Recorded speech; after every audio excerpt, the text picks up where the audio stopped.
Well, the fog is setting in out here. It's a really interesting day for an interesting club. I've got a putter here that makes two pretty bold claims. Number one, they claim to be the first ever torque-free putter. They have mastered the technology. They even have patents around their torque-free technology that they say allows them to do something that none of these other torque-free putters can do. With their patent, they can place the center of gravity in the exact center of the striking face of the club, which is in line with their shaft and their grip axis. And they say that's why you see other manufacturers place the center of gravity in other places, generally away from the face. That's the first very interesting claim. The second one is that this putter was co-designed with major champion and Olympic medalist Justin Rose, gold medalist at that. So today we're gonna take the Axis One Rose 2.0 putter, a beautiful looking putter, out on course. We're gonna test it, see what it can do, and see if we can roll a few in. Let's get to work. All right, here's your closer look here at the Rose 2.0 from Axis One. I like that this is a more traditional shape. This is your classic fang tooth putter shape. The milling on this putter, exceptional. I would say that's about as good as I have ever seen. Really, all in all, the construction quality and build quality of this putter is fantastic. Now, the wild thing about this putter is the neck, of course. As you can see, the neck is actually in front of the face, and it's got a big bend back there. And that, of course, is to get the center of gravity right so that this thing does not twist or turn during impact. On the neck here, we can see that this is patented technology. As I mentioned earlier in the video, they say that they're the only ones that can get that shaft near the face of the club, and that's why you see so many center shafted zero torque putters out there. Now, the grip itself, it's very rubbery. It's not like the grippy, sticky feeling ones that we've got nowadays. This is much more old school in terms of a rubber feel. So if you're used to older putters, you're going to like that. It's a little thinner as well, but that's what you get here with the Axis One out of the box. Now, when you're looking down at this putter at address, this neck is going to look a lot more traditional. It doesn't look as wild as when you turn the putter itself.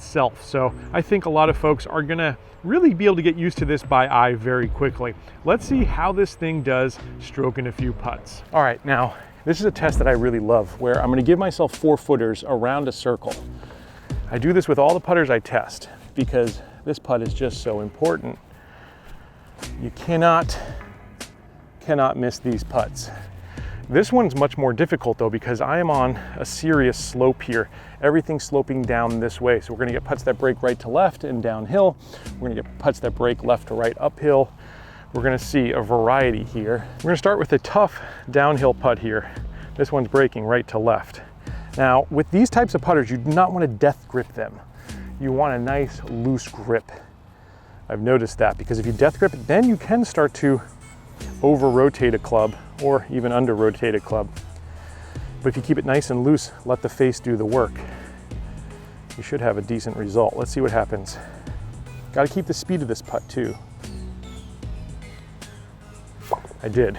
That's a tough thing to do on a downhill putt, by the way, because if you miss, that's going 10 feet past. You got to trust your line and just hit it with firmness. That's why I said I like a putter that has some pop on it, because it's going to keep it on line on these short putts. It's just so important. Okay, 2 for 2. Now we're going left to right all of a sudden here on this break, slightly uphill. Again, letting the putter do the work. That's 3 for 3. Going back uphill here, left to right. Oh, pretty straight, maybe the straightest putt we've got. Again, I'm not really worrying about my stroke here. I've got a nice loose grip and I'm letting the putter do all the work. And so far, we're making them. Uphill, right to left here. There we go. Right to left. Ooh yeah, that's a cup full of balls. Let's see if we can finish it off here. This is the hardest one. Downhill, fast, right to left. Got to hit it outside the hole, which is again scary to do when you're putting downhill. But we saw a lot of that cup, but pulled it off. Now let's talk about what torque-free design is and why it really is taking the golf world by storm here in 2024. Well, the concept of a torque-free putter is that most putters, traditional putters, will tend to twist, push, or pull at impact. and they won't stay consistently on line through the arc of the swing. Now again, Axis One here claims that they were the basically originator of this concept. I cannot prove or disprove that, but what we can test here today is, does it seem to be torque free? By the way, side note here, I was watching a video by who I think is the founder of Axis One. He was literally showing that the revealer that Lab Golf uses is incorrect. And I'm not gonna get here into the specifics, but I guess what I'm trying to say is that there are different ways that torque can be measured. There's different ways that companies are claiming that their putter is better than the other. And really what we all have to do as consumers is form our own opinion and of course test the equipment for ourselves to find out, is it working or is it not? I do personally believe Labs claims that their putters are torque free. I think that revealer seems to work, and it shows something very interesting about their putters in particular that I'm not seeing from other putters. But again, there's different ways to measure things, and you've got to be the judge for yourself. All right, we're gonna pick a putt here that goes a little uphill, a little left to right. I prefer right to left, so again, I'm picking a putt that's a little harder for me. I think that's important when you're testing a putter. Don't pick the easy putts, pick the hard ones.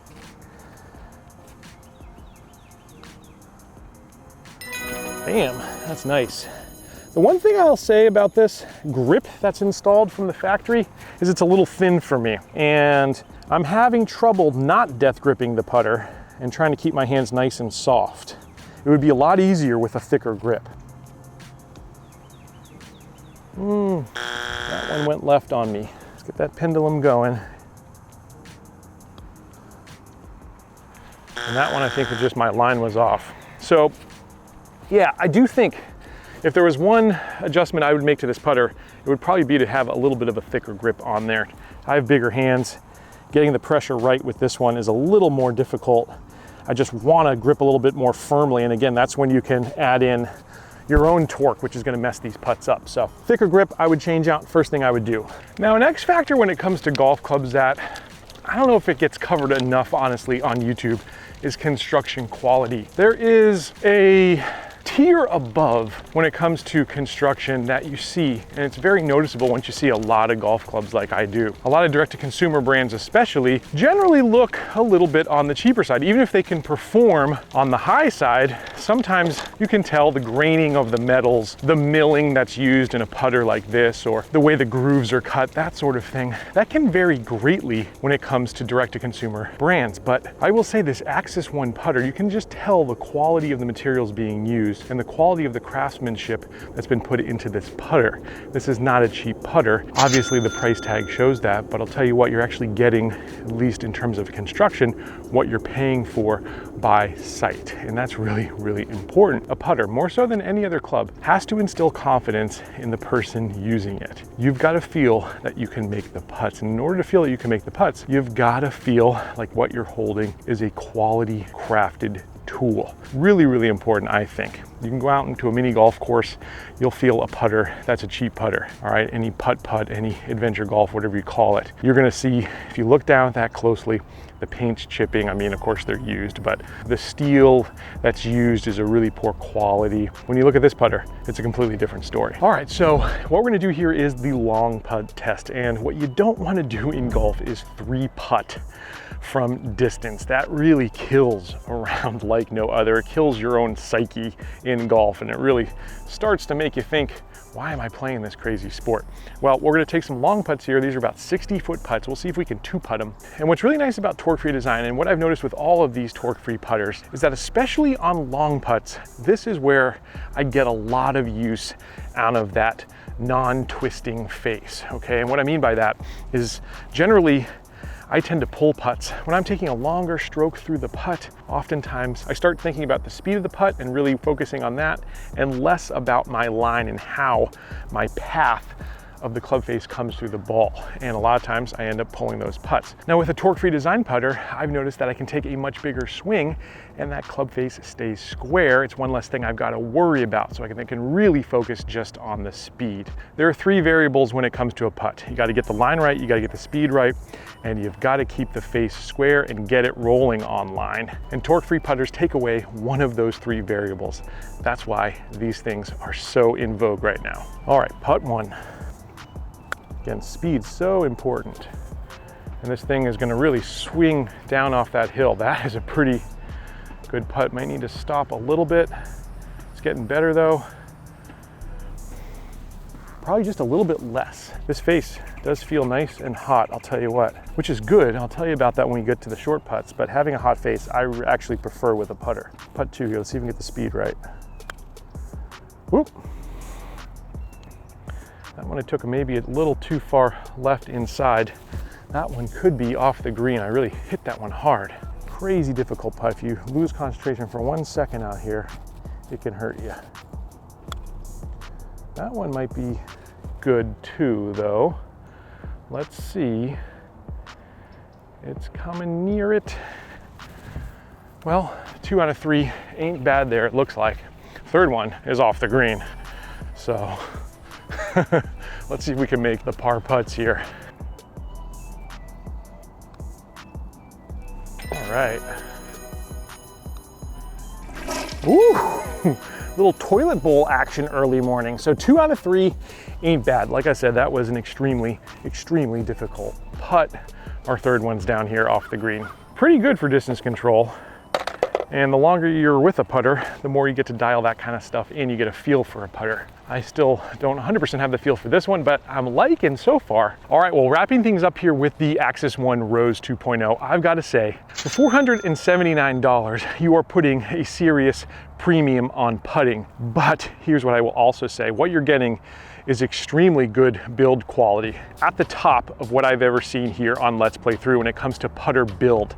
The milling is pure, the construction looks solid, the finishing looks premium. In terms of torque-free design, I do think you're getting the torque-free benefits with the Rose 2.0. I also love, again, the fact this is a more standard putter design out there, and all of the Axis One putters are a lot more appealing to the eye visually than the other makers that are out on the market right now. So that is a huge thing in its favor.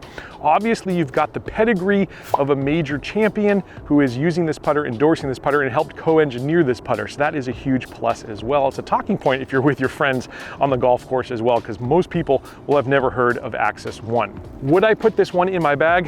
I think I would. I've tested a lot of torque-free putters. This is one I do think works. Again, I like the pop off the face. The only thing I'm a little worried about, I think right now with me, is with distance control. Again, I think I might be able to fix that with a different grip on this and adjusting my grip pressure as well. I can do that a little bit better with a thicker grip. All in all, a putter that I think you should absolutely put in the mix here with some of the best on the market right now. Great release from Axis One. If you do want to continue the torque-free putting journey, I'm going to put a couple of other videos here on screen so you can help make an informed decision for yourself. Hope you enjoyed this one. Hit subscribe, and I'll catch you back here next time on another edition of Let's Play Through.